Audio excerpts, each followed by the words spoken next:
There is a pattern in history that does not announce itself with slogans or banners. It begins quietly, inside systems that appear stable, advanced, and permanent. It unfolds through inequality that grows invisible to those at the top, through institutions that slowly lose credibility, through a middle class that stops believing reform is possible. This pattern has already dismantled powerful nations, ended dynasties, and replaced governments with chaos and authoritarian rule. It is not a theory. It is not a prediction. It is a documented sequence that has repeated across centuries. And right now, this pattern is no longer approaching the United States. It is already unfolding. Follow. Before examining the revolutions themselves, it is necessary to clarify what a revolution actually is. Not a protest, not a riot, not a change in leadership through elections or reforms. A revolution is something far more destructive.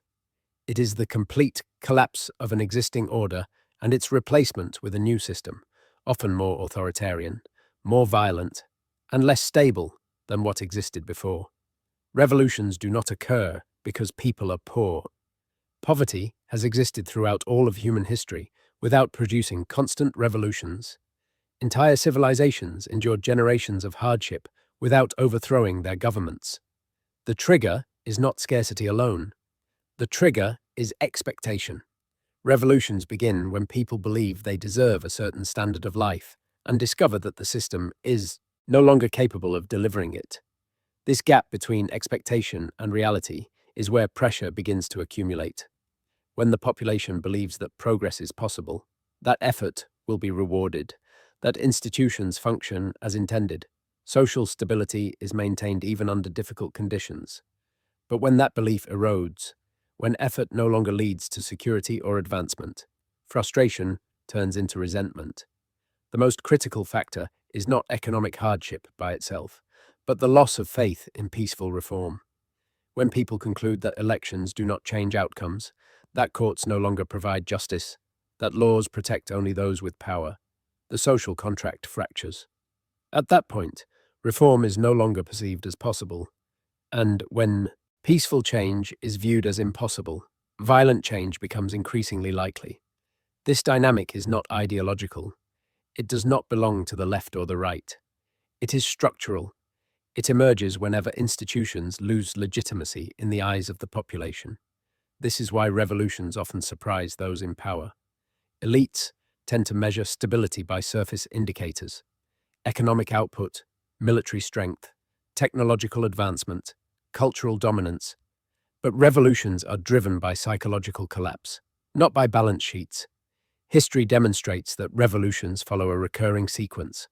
Different centuries, different cultures, different political systems, yet the same progression appears again and again. First, time, 0.3s, extreme inequality becomes visible and socially corrosive. Second, government corruption and incompetence prevent effective reform. Third, the educated middle class, those with the most to lose from instability, turn against the system. Fourth, institutions lose legitimacy entirely. Fifth, organized revolutionary movements gain mass support. Sixth, the old government collapses, and chaos follows. This sequence is not theoretical. It has unfolded repeatedly with devastating consistency. In each case, those in power believed their system was too established to fail. They believed history would not repeat itself. They believed their nation was exceptional. Each time, the pattern proved otherwise. What makes this sequence particularly dangerous is its acceleration. Early stages can take decades. Inequality can grow slowly. Corruption can persist without immediate collapse. But once faith in institutions is lost, the remaining stages compress rapidly. What once took generations can unfold within months. Another crucial misunderstanding concerns the role of the poorest members of society. Revolutions are not initiated by those with nothing. They are initiated by those who expected stability and advancement and discovered the system no longer offers either. Lawyers, teachers, engineers, merchants, professionals.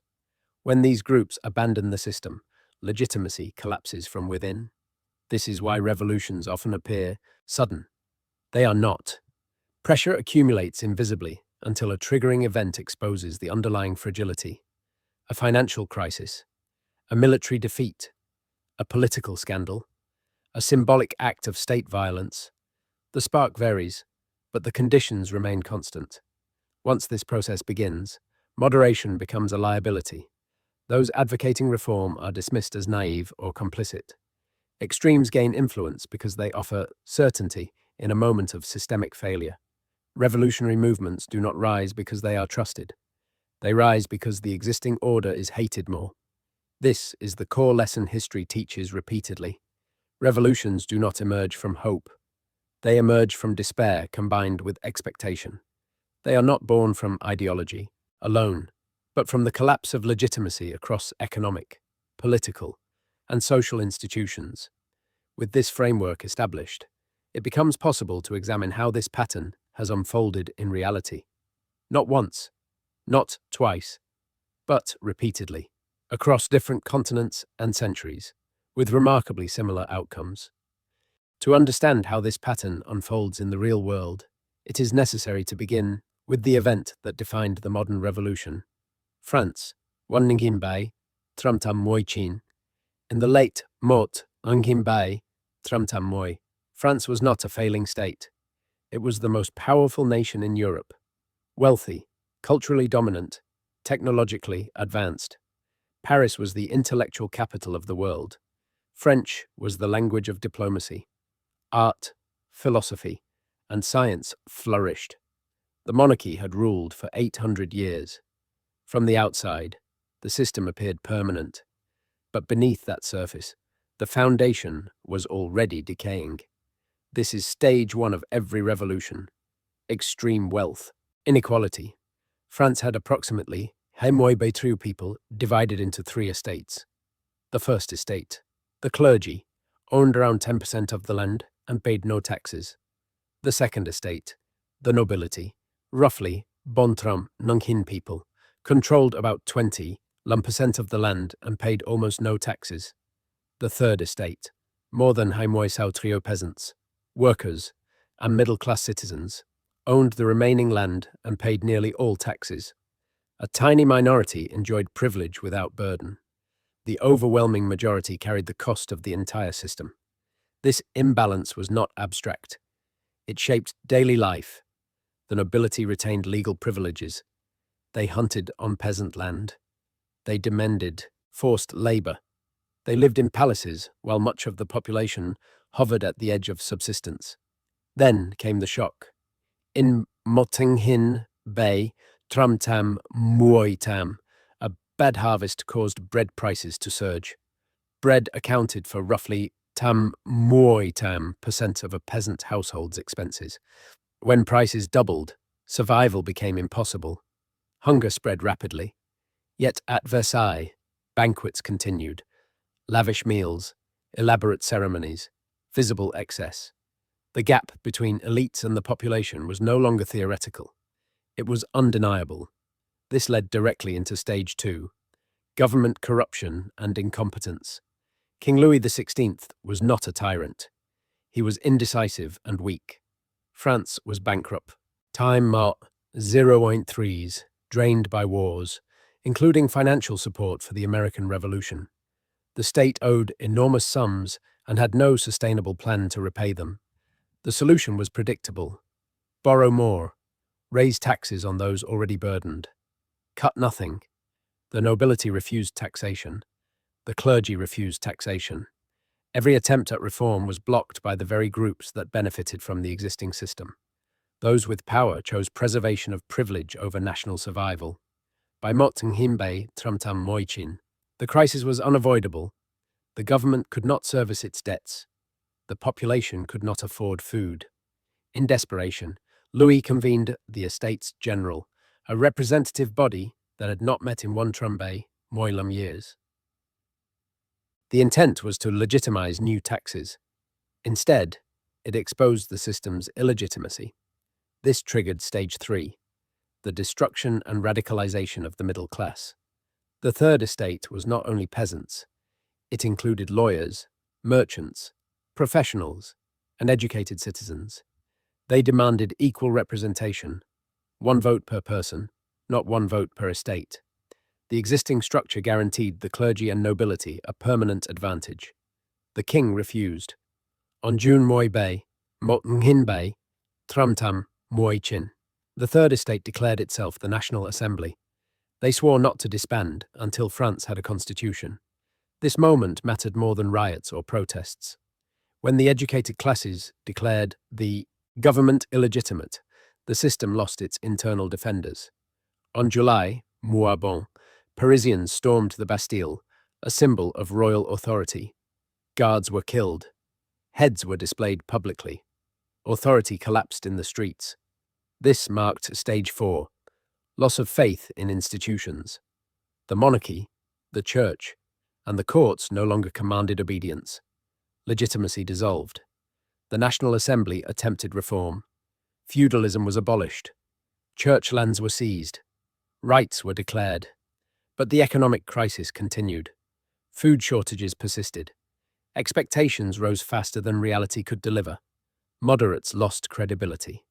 This opened the door to stage 5. Time. 0.5s, Esoberist, revolutionary movements gaining mass support. Radical factions, particularly the Jacobins led by Robespierre, demanded extreme measures. They called for the execution of the king, total redistribution of wealth, and the elimination of all enemies of the revolution. Public anger fueled their rise. The failure of moderation empowered extremism. On January, Hai Moi Mot, Motnghinbay Tramchin Moiba, King Louis was publicly executed. His wife followed months later. With the monarchy destroyed, stage 6 arrived. The old government was gone. Chaos followed. From Motnghinbay Tramchin Moiba to Motnghinbay Tramchin Moibon, the reign of terror consumed the country.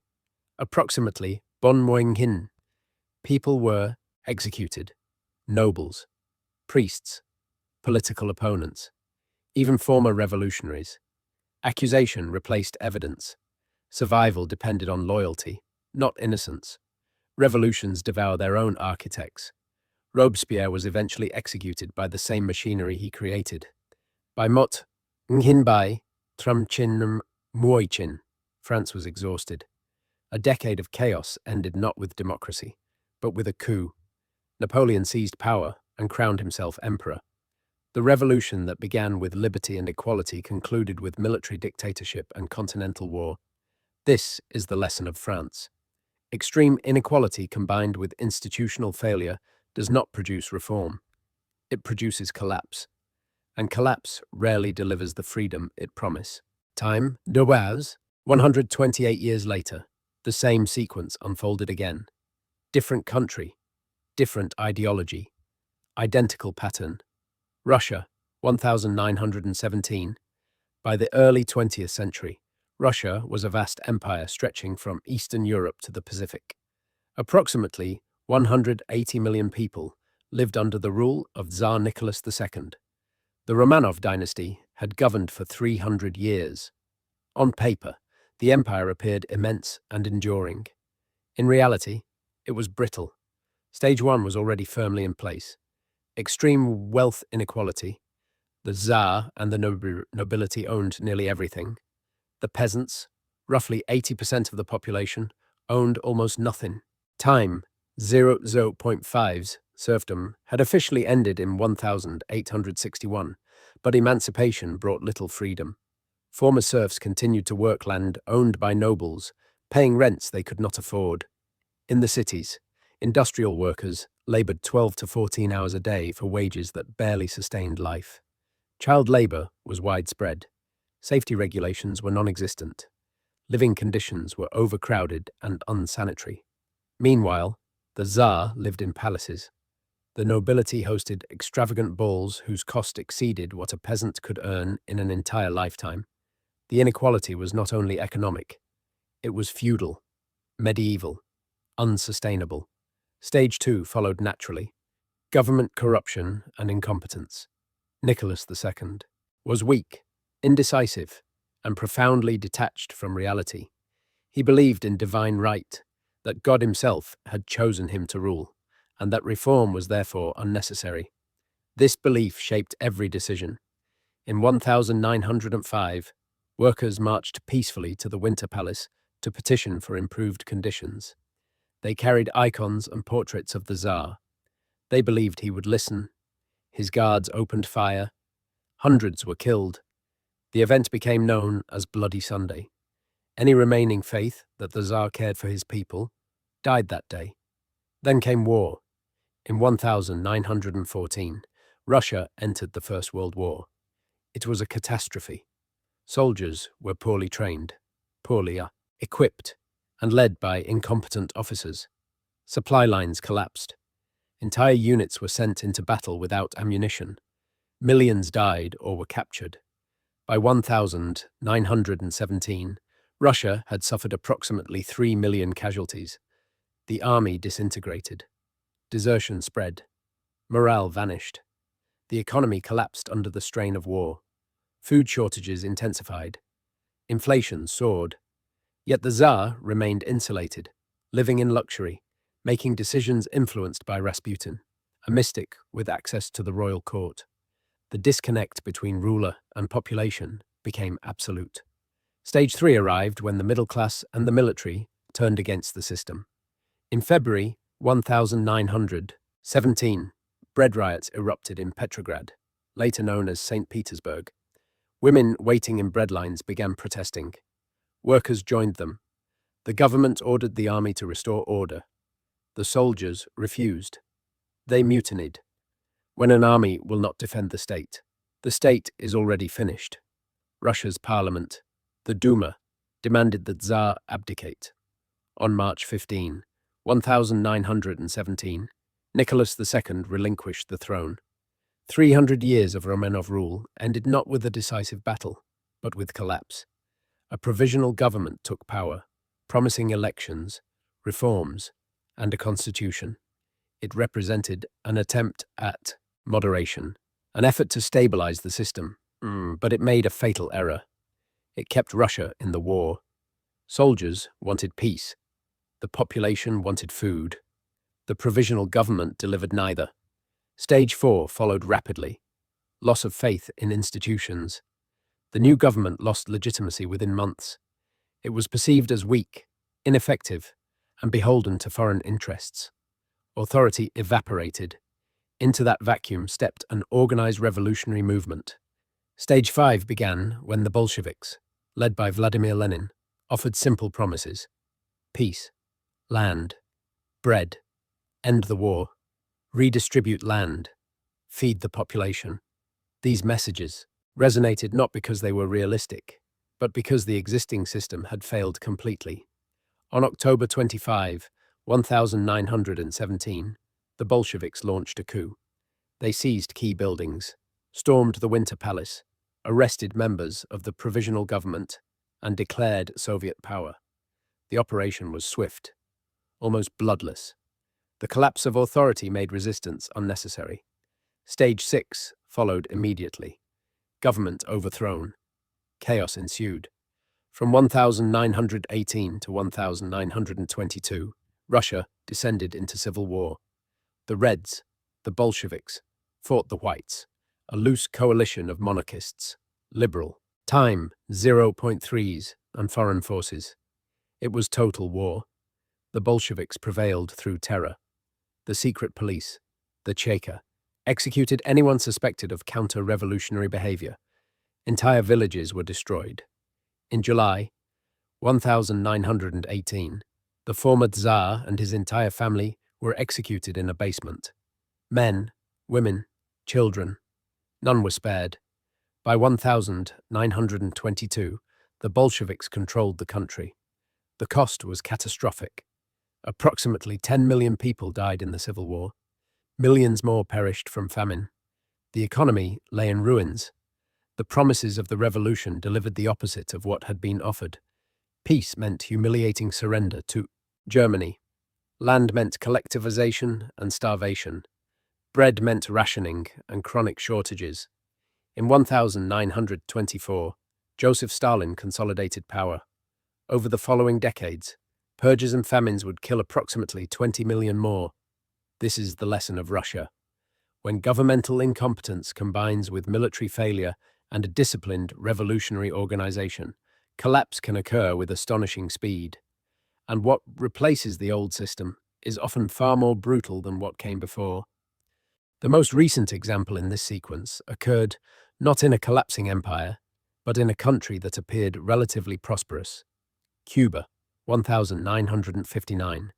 Unlike France or Russia, Cuba in the 1950s was not an agrarian backwater. It had one of the highest standards of living in Latin America. Havana was described as the Monte Carlo of the Caribbean. Tourism flourished. Casinos operated openly. American investment flowed into the country. On the surface, the system appeared functional. Beneath the glamour, the same structural fault lines were already in place. Stage 1 was present in a familiar form. Extreme wealth inequality. Wealth was concentrated in Havana and among elites connected to the regime of President Fulgencio Batista. Rural areas, particularly in eastern Cuba, remained deeply impoverished. Sugar plantations dominated the economy. Large portions of agricultural land were owned by American companies. Profits flowed outward or upward, rarely returning to the communities that produced them. Rural Cubans lacked access to healthcare, education, and economic mobility. The contrast between Havana's nightclubs and the countryside was stark. Visible, humiliating, inequality was not hidden. It was performed nightly in the capital. Stage 2 followed. Government corruption and incompetence. Batista had seized power in a 1952 coup. Elections were cancelled. Rule by decree replaced constitutional. Governance. Corruption permeated every institution. Police could be bribed. Courts were manipulated. Political opponents were imprisoned, tortured, or killed. American mobsters operated casinos with Batista's protection, paying him a share of the profits. The state existed primarily to enrich Batista and his allies. When dissent emerged, it was met with repression, secret police, disappearances, violence.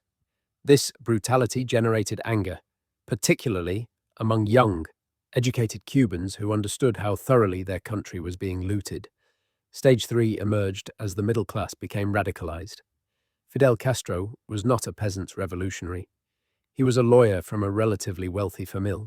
Time, 0.5s, educated, positioned to benefit from the system. Instead, he chose opposition. In 1953, he led an attack on the Moncada barracks. It failed. He was imprisoned. At his trial, Castro delivered a speech that would become famous. History will absolve me. He was released under an amnesty in 1955 and went into exile in Mexico to plan a return. In December 1956, Castro returned to Cuba aboard a boat called Granma with 82 men.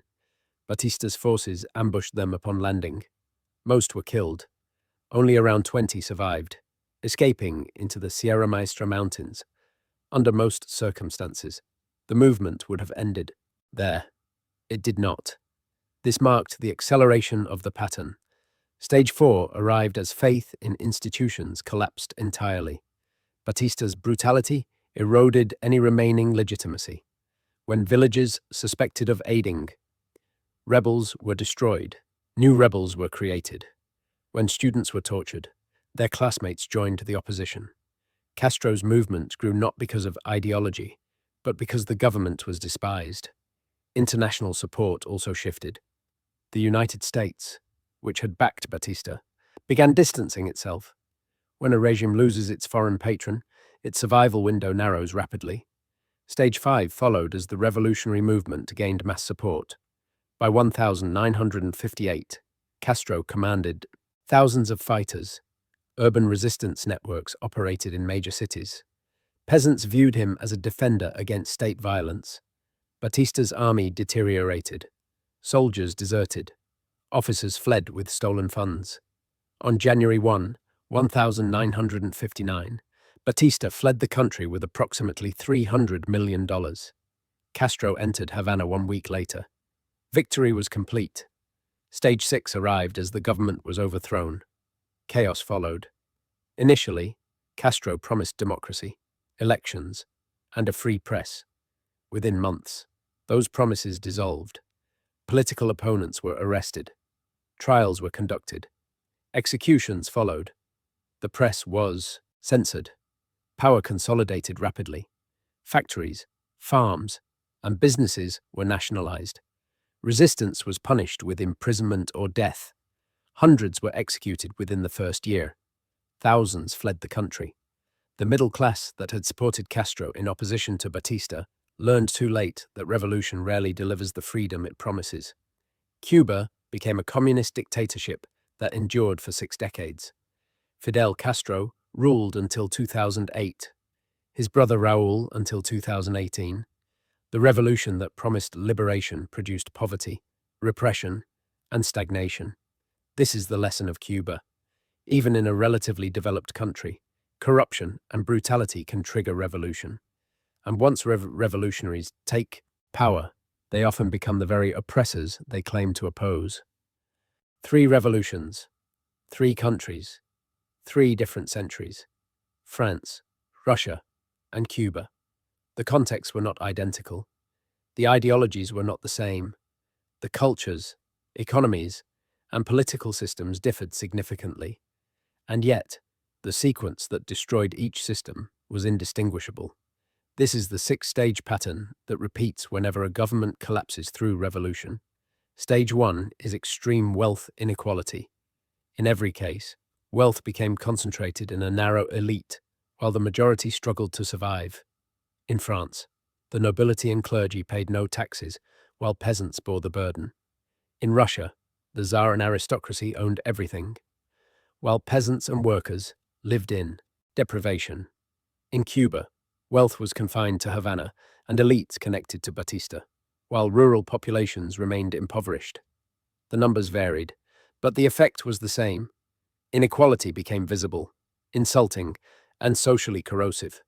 On its own, inequality is not sufficient to cause revolution. Inequality has existed throughout history. What matters is visibility and perceived injustice.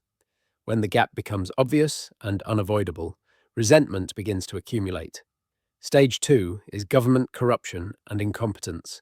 In all 3 cases, the state lost credibility through failure. Louis XVI could not reform and continued borrowing while protecting privilege. Nicholas II governed through delusion and repression while losing a catastrophic war. Batista ruled through corruption and violence while allowing foreign interests to loot the country. When governments exist primarily to protect elites rather than solve problems, authority erodes. Stage 3 is the destruction and radicalization of the middle class. This is the critical turning point. Revolutions are not initiated by the poorest. They are initiated when educated, productive members of society lose faith in the system. Lawyers, merchants, students, professionals. In France, they led the National Assembly. In Russia, intellectuals and soldiers defected. In Cuba, the revolution was led by educated urban figures. When those who benefit most from stability turn against it, legitimacy collapses from within. Stage 4 is the loss of faith in institutions. Elections, courts, police, churches, and parliaments no longer command respect. In France, the Estates General transformed into a revolutionary body. In Russia, soldiers refused to defend the Tsar. In Cuba, elections were openly rigged and ignored. At this stage, reform is no longer believed possible. This is the point of no return. Once institutions lose legitimacy, stage 5 follows quickly. Organized revolutionary movements gain mass support. These groups do not rise because they are trusted. They rise because the existing government is hated. Jacobins. Bolsheviks. The 26th of July movement. They promised justice, punishment of the corrupt, and a better future. People supported them not out of conviction, but out of desperation. Stage 6 is the collapse of the old government. Chaos follows. Executions, civil war, terror, dictatorship. In France, tens of thousands were killed during the terror, followed by military rule. In Russia, Civil war and purges killed millions and produced a totalitarian state. In Cuba, dictatorship replaced corruption, lasting for decades. The pattern within the pattern is always the same. Revolutions do not deliver what they promise. They replace one form of oppression with another, often more severe. The most dangerous aspect of this sequence is its speed. Once stage 4 is reached, early stages can take decades to develop. Inequality grows gradually. Corruption becomes normalized. But once institutions lose legitimacy, the remaining stages compress rapidly. What once took generations can unfold in a few years, sometimes in months. This is why revolutions appear sudden to those in power. They are not sudden. They are ignored. Elites focus on surface stability, economic output, military strength. They fail to recognize psychological collapse. By the time the crisis becomes visible, control is already lost. The pattern does not require ideology. It does not depend on culture. It does not care about history or national identity. It repeats whenever systems fail in the same way, which brings the pattern into the present. With the pattern established, the question is no longer whether it exists. The question is where the United States currently stands within it. According to every historical indicator, the answer is clear. The United States is not approaching this sequence. It is already inside it. Stage 1. Extreme wealth inequality. The numbers are unambiguous. In 1980, the top 1% of Americans controlled roughly 8% of the nation's wealth. Today, that figure stands at approximately 32%, a higher concentration than France on the eve of its revolution. The top 0.1%, roughly 130,000 households, now control more wealth than the bottom 90%, approximately 117 million households. This is not an abstract disparity.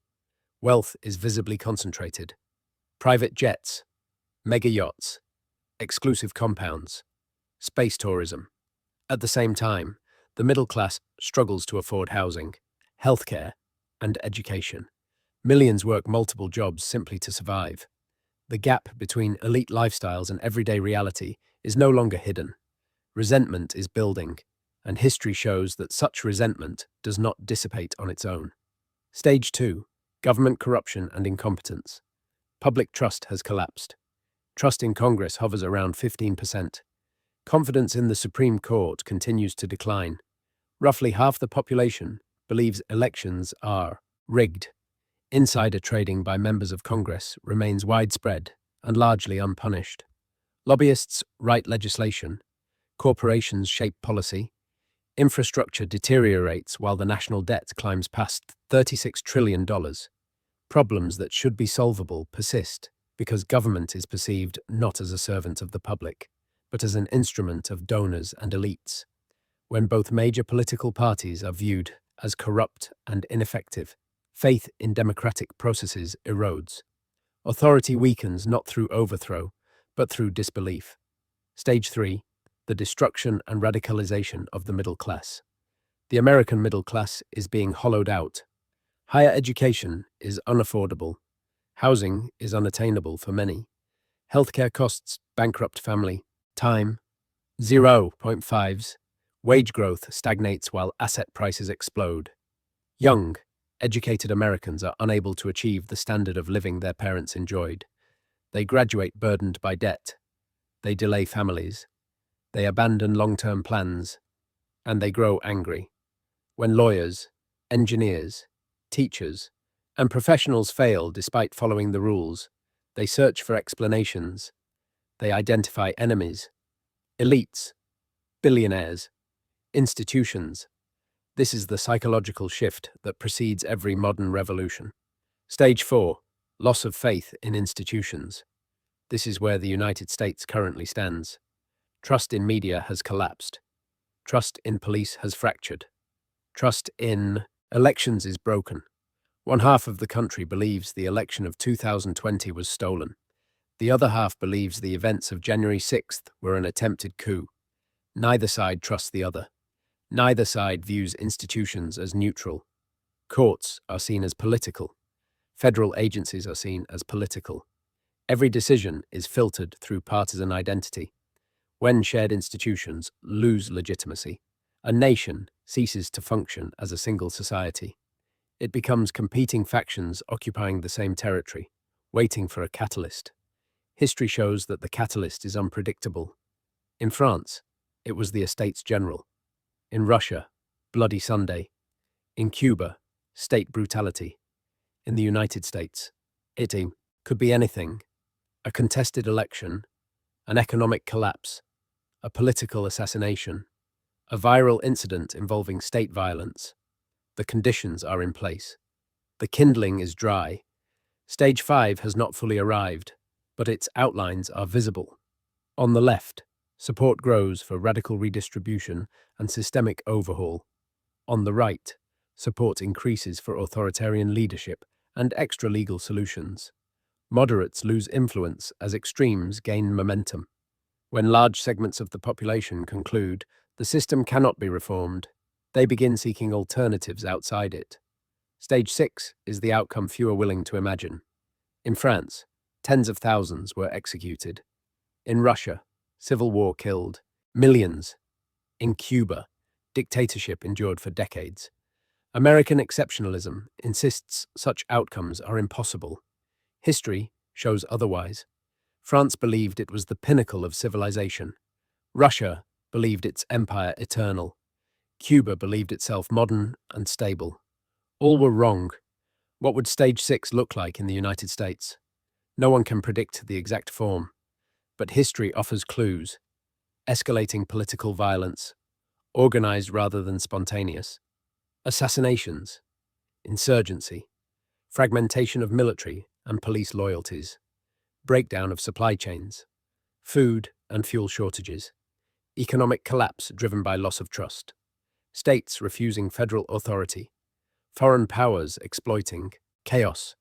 Such instability could last years. Millions could suffer, and whatever emerges on the other side would not resemble the country that existed before. It could be authoritarian, it could be fractured, it could be something worse. The pattern does not care about national myths. It does not respect exceptionalism. It operates according to structural failure, not identity. 3 times in the last 2.5 centuries, powerful nations believed themselves immune. Each time, they were wrong. The United States is in Stage 4. Wealth inequality exceeds France in 1789. Institutional dysfunction mirrors Russia in 1917. Loss of faith rivals Cuba in 1958. And the pattern suggests that Stage 5 and Stage 6 follow. Perhaps reform is still possible. Perhaps the system can correct itself.